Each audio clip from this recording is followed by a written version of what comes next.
Bienvenidos una vez más a Basket 365. Soy Denis y en el vídeo de hoy lo que vamos a hacer es un vídeo dividido en dos partes. En esta parte vamos a hablar de la conferencia este y en la próxima de la conferencia oeste, en el que lo que voy a hacer es plantear un jugador que desde mi punto de vista encajaría muy bien como pieza de intercambio para cada uno de los equipos de la NBA y que al mismo tiempo es realista, no es una locura, no es ir a por Donovan Mitchell, Joel Embiid, ni siquiera jugadores estilo Zach LaVine, son jugadores más asequibles y al mismo tiempo que serían útiles. Y nada, en este caso vamos a empezar por la conferencia voy a ir por orden alfabético, así que el primer equipo del que vamos a hablar son los Milwaukee Bucks, y de hecho, en este caso me repito justo con el vídeo de ayer, ha empezado así a nivel de orden alfabético, pero Milwaukee no tiene mucho que ofrecer a la hora de hacer intercambios, y aún así siempre hay opción de rascar algo interesante, ¿no?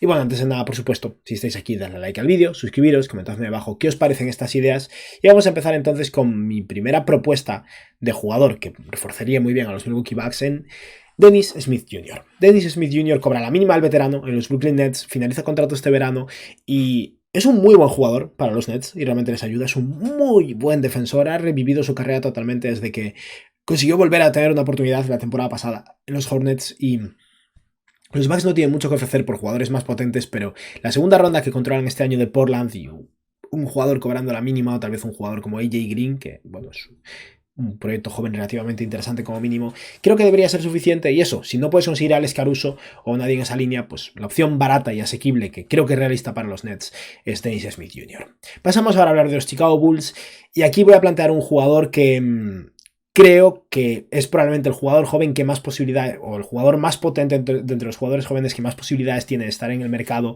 Esto no quiere decir que vaya a ser intercambiado, pero creo que es relativamente realista teniendo en cuenta que los Bulls tienen muchos jugadores que deberían ser intercambiables, independientemente de que lo hagan o no. Y es que para los Bulls creo que la opción ideal en este cierre del mercado de traspasos es Jonathan Kuminga.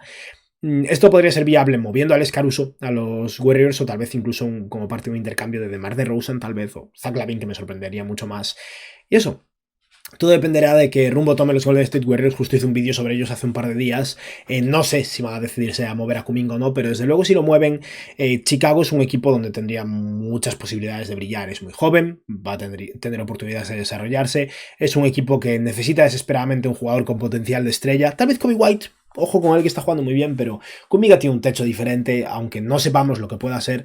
Y es, bueno, Chicago tendría oportunidades de aprender de sus errores, ¿no? Vamos ahora a hablar de los Cleveland Cavaliers, un equipo que, por cierto, está jugando súper bien, está en una racha de victorias pese a no tener a Darius Garland y a Evan Mobley, y están ahora mismo cuartos en la conferencia pero un equipo que probablemente necesite, no más defensa, son terceros en rating defensivo de la NBA, pero aún así, un jugador que pueda aportar una dimensión ofensiva diferente en la posición de ala pivot, un jugador más de ala, capaz de tirar de tres, teniendo en cuenta que al final esa dupla Evan Mobley y Jarrett Allen no ha funcionado del todo a nivel ofensivo y habrá que ver cómo deciden organizarse una vez vuelva Mobley de la lesión. Creo que para los Cavs Dorian Finney-Smith es una opción realista, viable y muy interesante. Al final es cierto que los Cavs no tienen tantísimo que ofrecer a los Brooklyn Nets y puede que se queden cortos. En ese caso tal vez tendría que ser alguien más en la línea de Dorian Finney-Smith, pero tienen, bueno, jugadores que ofrecer. Tal vez puedan plantearse mover Isaac Okoro, aunque de decir que está jugando bien, pero eso, si quieren reforzarse con algo más de tamaño, porque es que entre la posición de base escolta, a menos que decida mover a Donovan Mitchell, van a tener a Darius Garland y Mitchell y luego tienen por ahí a Max Strus. Lo que necesitan es un 4 diferente a Dean Wade o desde luego a Evan Mobley, aunque bueno, es un jugadorazo. Y por eso creo que Dorian Finney-Smith es una opción realista, tal vez un poco demasiado cara para los Cavs y viable. Vamos ahora a hablar de los Boston Celtics, donde, como muchos sabéis, están muy limitados, tienen una excepción de intercambio de 6,25 millones de dólares. Este jugador que voy a mencionar ahora no entraría ahí, pero sí que es cierto que como cobra muy poco y tiene un par de años de contrato además, es muy interesante para los Celtics porque es un equipo muy caro y que va a ser todavía más caro la próxima temporada. Y es un jugador por el que podrían intercambiar enviando 3 jugadores cobrando la mínima del veterano, aunque obviamente tendrían que sumar valor, pero Boston sí que tiene picks de primera ronda, bastantes picks de segunda también. Y creo que Jason Tate, un jugador que en los Rockets cada vez está más desaparecido porque hay muchos jugadores de ala peleando por minutos, sería interesante. Tate no es el nombre más potente que uno se puede imaginar, pero opciones como Kelly Olynyk, por ejemplo, que se menciona mucho, creo que son muy poco realistas por una cuestión salarial. A Tate lo pueden conseguir si si los Rockets están dispuestos a aceptar una oferta que no sea desmesurada por él. No es complicado hacer el intercambio y no es un jugador tremendo, pero defiende duro, tiene experiencia, puede jugar en esa posición entre el héroe y a la pivot y es donde más necesita un refuerzo al final los Boston Celtics, y yo creo que sería un refuerzo muy bueno para este equipo y eso, un refuerzo realista. La realidad es que más que Jason Tate va a ser complicado. Pasamos ahora a hablar de los Atlanta Hawks y aquí sí que vamos a mencionar un nombre potente, un nombre que acaba de ser mencionado recientemente por primera vez entre opciones o rumores de intercambio. Yo creo que su precio va a ser desmesurado, pero tal vez sí que pueda haber una construcción en torno a DeJounte Murray y este jugador y algo más. Murray vale más que este jugador aún así. Y ese es Herbert Jones.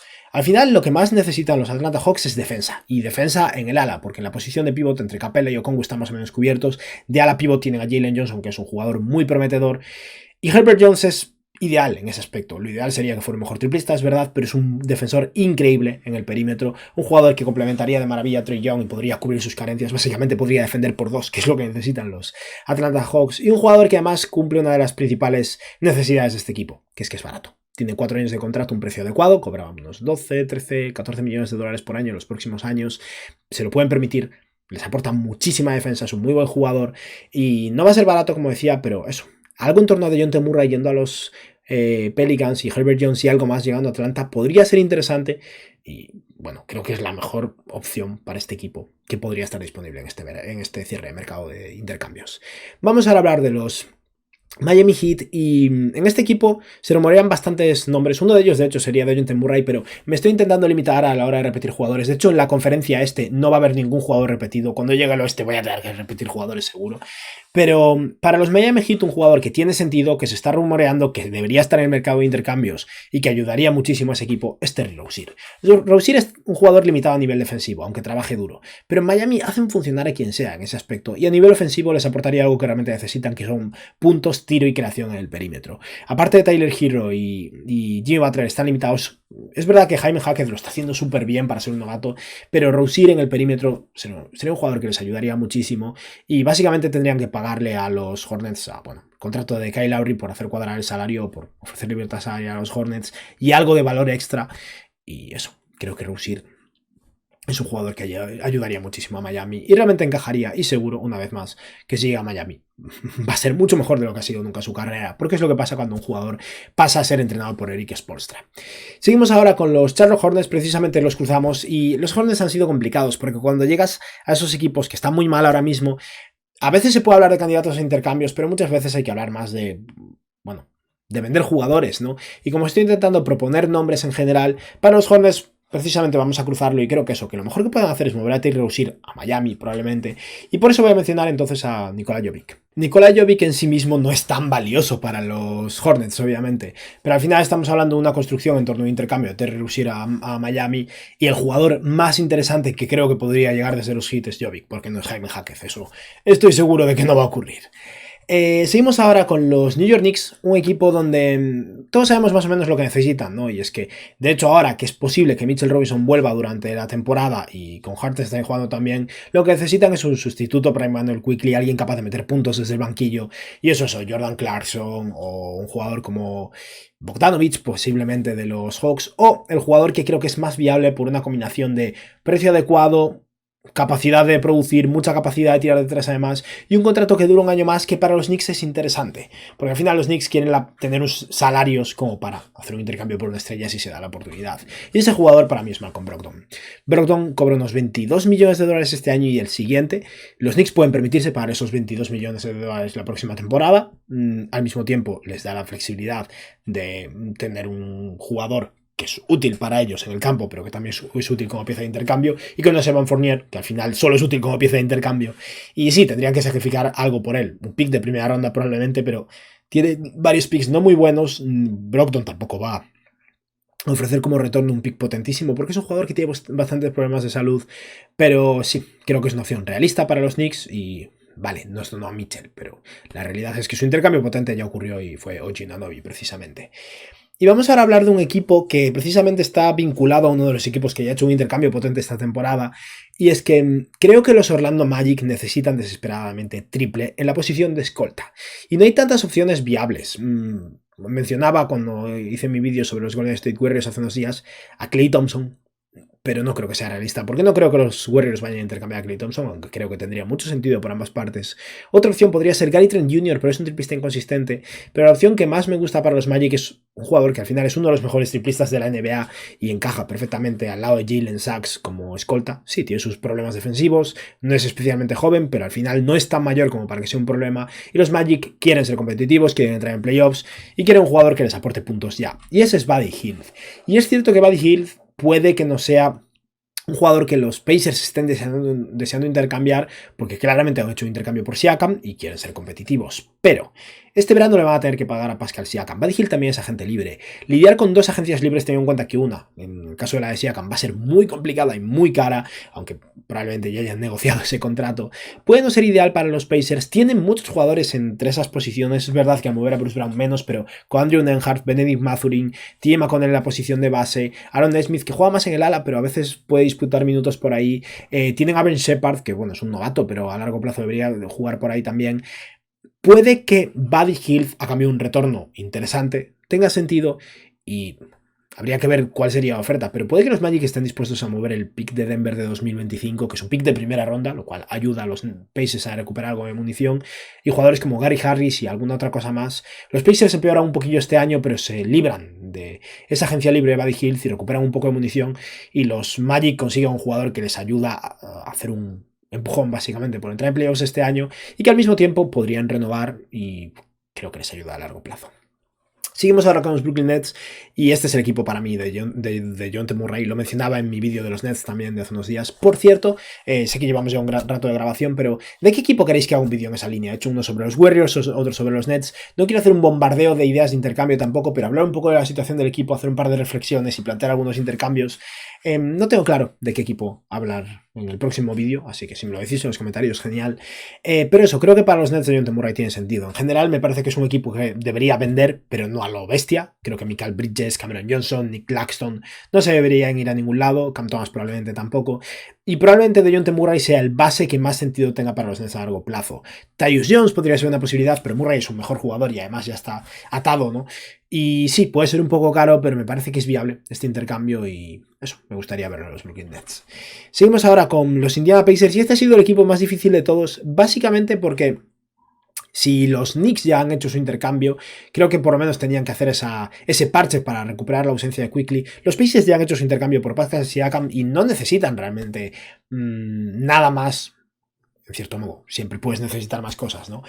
Tal vez podrían ir a por algún alero, pero no he visto nada claro y al final creo que voy a mencionar simplemente un nombre secundario como un jugador defensivo, bueno, que vendría bien para este equipo porque realmente siguen teniendo que reforzarse en defensa y que es barato, y ese es DeLon Wright de los Wizards. Wright finaliza contrato, cobra un poco más de $8 millones, Washington intentará sacar algo por él porque no creo que lo vaya a renovar tampoco, y es verdad que es un base, pero también es un base de 1,96 m, puede jugar en varias posiciones, puede defender algo en el ala también, y es un muy buen defensor, un jugador muy infravalorado en ese aspecto, y unos Pacers que lo que más necesitan es defensa.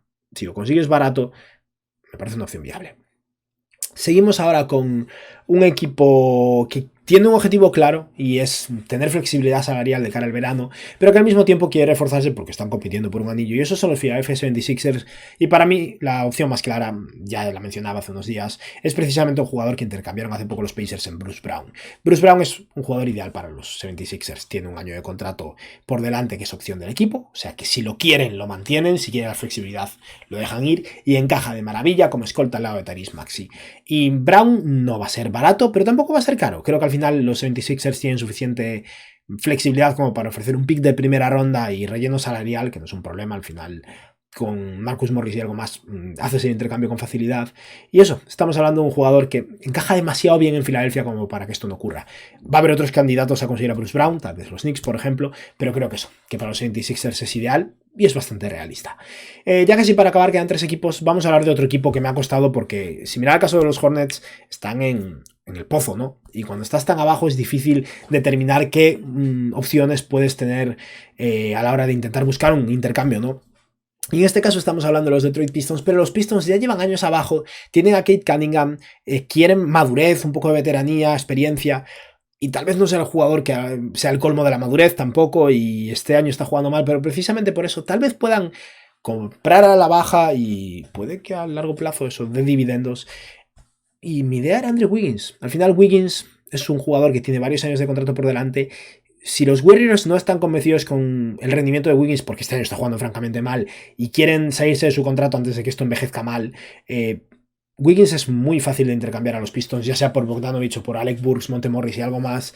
Y habría que ver cuál sería la compensación, o incluso, bueno, se me acaba. Joe Harris es otra opción también a nivel salarial. No es un retorno espectacular para los Warriors, habría que ver un poco en dónde encontrarían el equilibrio. Supongo que tendría que ser Bogdanovich y alguna otra cosa más. No creo que los Pistons vayan a pagar un pick por Wiggins, no creo que lo valga a día de hoy, pero eso, puestos a apostar en alguien, en intentar comprar a la baja, Andrew Wiggins puede salir muy bien para los Pistons, y si es un mal contrato, bueno, al final siempre puede ser intercambiable, y no es un contrato catastrófico tampoco.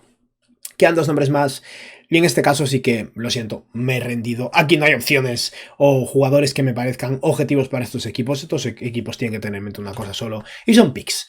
Así que en primer lugar, para los Toronto Raptors, hablaba antes de Bruce Brown, pues básicamente lo que creo que necesitan los Raptors es buscar mover a Bruce Brown o mover más cosas y sacar valor en picks. Y en este caso he planteado a Marcus Morris porque, bueno, es el jugador que cuadra junto con Furkan Korkmaz o alguna otra cosa más en un intercambio por Bruce Brown. Y obviamente lo que importa no es Morris, es ese cofre con picks, ¿no?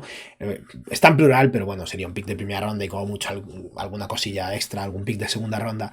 Pero eso, los Raptors necesitan un poco más de munición en ese aspecto. En cierto modo están cubiertos en todas las posiciones con Quickley, Barrett, Scottie Barnes y Jakob Poeltl. Tal vez les vendría bien un galero, podríamos plantear a alguien como Andrew Wiggins, pero es arriesgado también. Y creo que los Raptors no están en la misma situación que los Pistons y por eso he optado por plantear esto. Y el caso de los Washington Wizards es el mismo. Picks. Mover a Tyus Jones, posiblemente mover a Kyle Kuzma, y en este caso estaba pensado precisamente en Tyus Jones. Los Spurs necesitan un base mejor. Podrían juntar a Trey Jones con su hermano mayor, con Tyus. A nivel salarial es McDermott y algo más, y eso, picks. No muchísimo valor, una vez más, pero tal vez un pick de primera ronda no muy bueno, o varios picks de segunda ronda, aunque creo que pueden sacar una primera ronda por él los Wizards. Y bueno, eso, no es el jugador, lo que importa para los Wizards es lo que venga con él. Pero nada, este era el equipo número 15. Con esto hemos hablado de los 15 equipos de la conferencia este y 15 objetivos de intercambio que me parecen realistas y buenos para ellos. Decidme qué os parece, decidme dónde estáis de acuerdo y dónde no. Y en un día o dos seguramente saque el vídeo de la conferencia oeste. Y nada, esto ha sido todo por hoy. Espero que os haya gustado el vídeo y que tengáis un buen día. Adiós.